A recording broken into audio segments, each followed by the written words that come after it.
there's going to be multiple moving parts between the start of the season, between week one, throughout the season. So we just keep the players that we feel make the most sense, understanding that they're here until they're not. So we'll take it one day at a time, and we'll go from there. What do you feel like you were able to accomplish? What do you feel like you guys, the team, were able to accomplish throughout training camp? I think we put a good foundation in place. Get the team ready to play. Now the focus is on Indianapolis. So, what happened, over the last 6 weeks, honestly, is in the past. So now the focus is on Indy. Start preparing for a really good football team who presents a lot of challenges on, in all three phases, honestly. So, hopefully we put together a decent team that gives us an opportunity to be competitive on Sunday each week. And, the first opportunity is going to be against Indy here, in a couple weeks or less than a few weeks. So. Now that you got the roster set, is there any position that you're looking to add depth to as far as some of those players who were cut from other teams? Yeah, we'll look at that. There was almost 1,000 names that were on a wire here last night. So, we'll work through it. So teams will put together their practice squad. So there might be some players that get claimed. Typically there's about 30-ish, 30 to 35 players that get claimed. So call it one a team, not necessarily one per team, but just from a number standpoint. So, and then players that are claimed, there's going to be an offset, right? Somebody's going to get released. There's a good chance that player is going to go to that respective practice squad. So teams have put together a practice squad, ourselves included, and you're going to carry some depth on the roster. You're going to carry some of your depth off the roster. So wherever our depth lies, whatever it is, every player that's in the building is preparing to play on Sunday. So that's how we approach it. We don't care, where you come from, who gets ready to play. Whoever we think can help us win that Sunday, they're going to be active for the game. We're going to have to make, 5 to 7 players inactive each week. So we'll go through the process like we do every week. So, we'll see. There'll be some movement. There'll be some players that I'm sure that we'll look at. And, whether it's this week or, next week or workouts or whatever it might be. But I think we have a decent idea about what's available, what's out there. I think you got to be realistic about, are you bringing just a name tag in, or are you bringing a player in specifically for a particular reason that's going to fill a particular role? So, we'll handle it. Our scouting staff's done a great job. I would say Lip, Chris Blanco, DJ Debick, pro staff, Steve Cargile.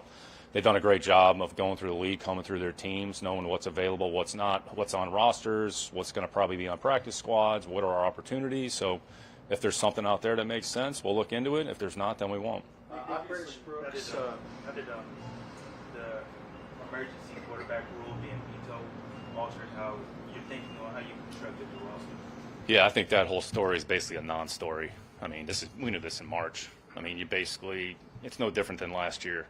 You either have 2 players on the roster, 1 player on the practice squad, or you carry 3 quarterbacks on a roster, and then you have the ability to make a guy an emergency quarterback. So honestly, it's a non-story. It didn't affect us. Maybe some other teams, but this isn't any news to us. So, as far as that goes, Case obviously isn't going to play. What do you envision his role being this year? And could you see him being a coach in the future?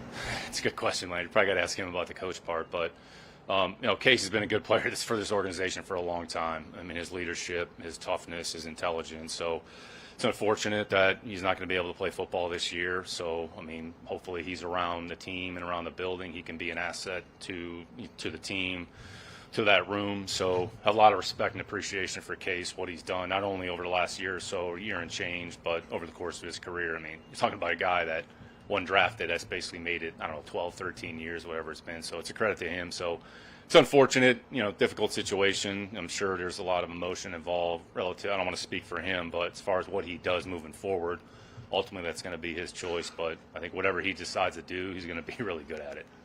British Brooks, what did you see from him at North Carolina? What did he show you out on the field this year in the preseason?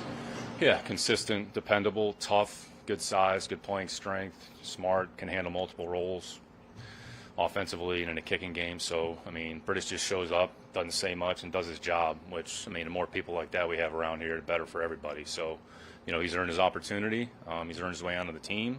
We'll see if he's able to stay on the team. But, he's here for a reason. It's credit to him, it's credit to DB, and the work that everybody has put in with him. As you watched what happened on kickoffs throughout preseason and camp and everything, how did that, if at all, impact the roster? Yeah, not too much. I think everybody probably played it pretty close to the vest. I think, honestly, there was a big outbreak of long returns, it seems like, this last week up to that point. There was a few returns that popped. So the rules are the rules. It doesn't sound like anything's going to change drastically. think the private equity discussion was a bigger discussion than the kickoff return discussion yesterday. So, but there'll probably be a little bit more strategy that goes into how do you want to handle the return element, how do you set up the return, who do you put back there. I would say what you're going to see different body types respective to different teams. So, like as an example, wouldn't be surprised if Indianapolis, uses the defensive tackle from Northwestern on kickoff coverage, right? He's an athletic guy, he's big, big ass guy, 285, 90 pounds, that runs good, is athletic, could potentially create some problems. So, all right, how do you compensate for that? How do you prepare for that? Like, we may not have an equivalent player. You might have to do something else. So I'm just using that as one example. Whether or not Indianapolis does that, I mean, they can make their own decisions, but I wouldn't be surprised if that actually happens. So we'll look at it. We spent a lot of time in the spring and in training camp. We've talked in a building about some different things. So, we'll go out there. We understand what the rules and parameters are. So we'll try to put together a good plan each week and try to take advantage of our opportunities. There was a lot of banter that went on about John Mechie and Xavier Hutchinson. A lot of it was social media, a lot of radio fluff. What did you see from those two in training camp? Yeah, Sarge, you could tell me what that says. I don't really pay attention to any of that. So I think what you saw with both players was improvement, was they were available, they were on the field, and they continued to get better, and they took advantage of their opportunities. So I think Hutch was probably one of our most consistent, most dependable players from the beginning of training camp until the end. Say Mechie took advantage of his opportunities there at different points. So, it's all you're looking for. Training camp is about putting a foundation in place, kind of the earlier question, what are we trying to accomplish? Put the foundation in place, look for individual improvement, look for a collective improvement, and I'd say those two players are good examples of that. Now, the hard work starts. So, there's a lot that went into it to get to this point, but, now the hard work starts, and, we'll see what are our options game day.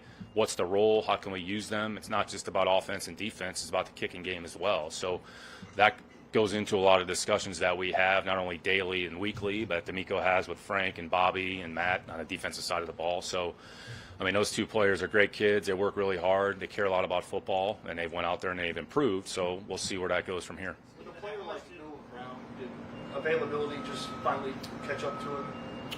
Yeah, Noah's a good football player. Noah's going to be on a team. There's no question about it. He helped us win, honestly, probably 2 games last year by himself. So, good football player. We understood going into this, as we constructed the team, Cody, that, weren't going to be able to keep everybody, right? So, got to make some hard decisions. I'd say that was a difficult decision.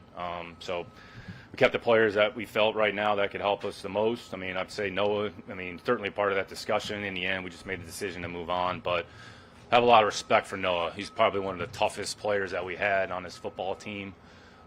Took advantage of opportunities last year, and again, he won us 2 football games literally by himself. The Cincinnati game, the Tampa Bay game. I don't know, he had 1,000 yards receiving in 2 games, whatever it was. But good football player. He's going to be on a team fairly soon and probably going to help a team win. So those are the players that you wish them well. Just can't keep everybody, but certainly wish him well, and have a lot of respect for Noah. Stroud. He's got a lot going at him this offseason. Bears had to take some attention. How do you think he's handled that so far?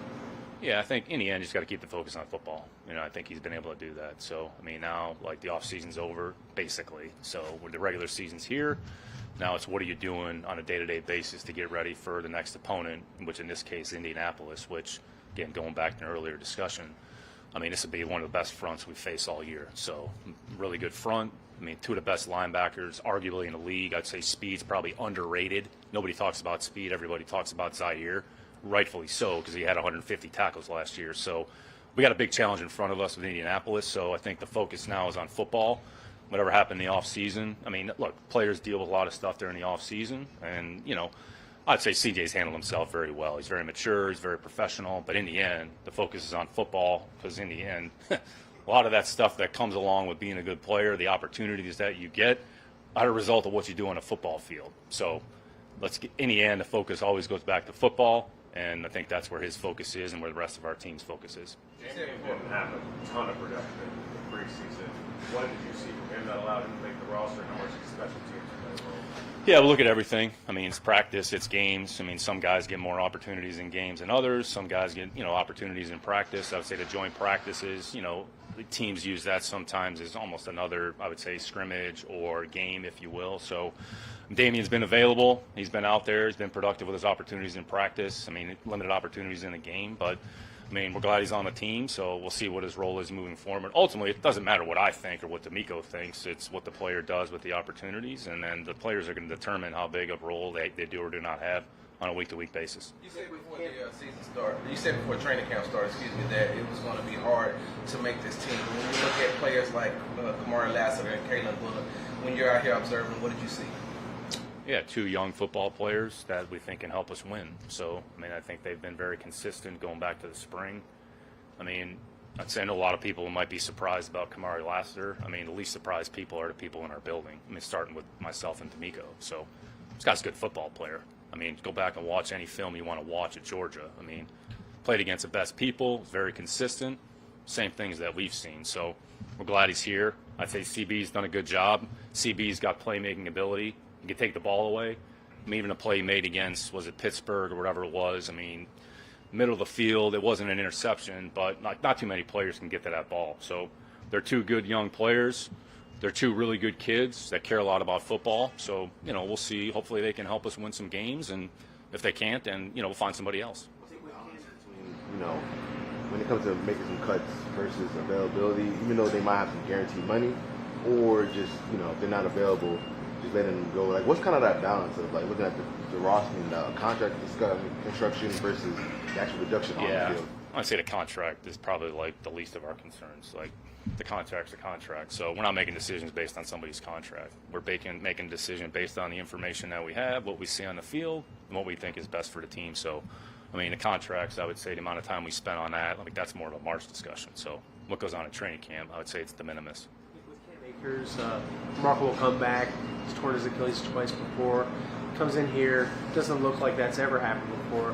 What did you see from him in terms of resiliency from that and plays he made? Yeah, it says a lot about Cam. I mean, you know, the player we brought in, I don't know, it was right before training camp or during training camp, and he went out there and kind of took advantage of his opportunities. So obviously it says that he's put in a lot of work to get to this point. I'd say it just gives you like an appreciation, I'd say, for the level of like athlete that you're dealing with. I mean, a normal human being, I mean, to come back from something like that, I mean, that list is pretty short. So say Cam's done a good job. He's been out there. You know, he's been available. He's took advantage of his opportunities. You know, we'll see what that looks like here moving forward. Was there any difference between year 1 and year 2 of D'Amico when going through these roster cuts? The great thing about him, he's the same guy every day. Like, pick a day of the week, pick a year. I mean, again, I've said this multiple times. Like, I can't say enough about him, our relationship, the ability to communicate with each other on a day-to-day basis. You know, I'm sure he gets sick of me because, you know, we communicate a lot, but it's all through the vein of we just want to make sure we're making the right decision for the Houston Texans, not what's best for the player, what's best for me, what's best for D'Amico, in the end, what's best for the collective whole. And that's how we approach it. I mean, we literally talk every day. We talked this morning. Hey, what are your thoughts? Anybody on the wire piques your interest? All right, great. Well, here's this group of players that we're looking at. Hey, take a look at it. What do you think? It's very communicative. It's very fluid. There's a lot of information that goes back and forth. And that's how it should be. So my job is to support him as much as possible. And we're just trying to put the best, best team together for the entire group and for the whole. But, I mean, can't say – I love the guy. I mean, I love working with him, love everything he's about. And, again, it's not like year 1 to year 2 that's like big change. Honestly, he's probably been the same guy since he was here when he was drafted by the Texans however many years ago. So that's what you love about him. I think that's what players appreciate about, I would say, specifically him or any coach. You're just looking for some level of consistency on a day-to-day basis, and he has that in spades. The process of adding guys after rosters are filled out, how intense is that? Because after you draft, it kind of seems like there's like a breath of fresh air. We're done with the process. Maybe you get to relax a little bit. What's it like when the 53s come out immediately after compared to the draft?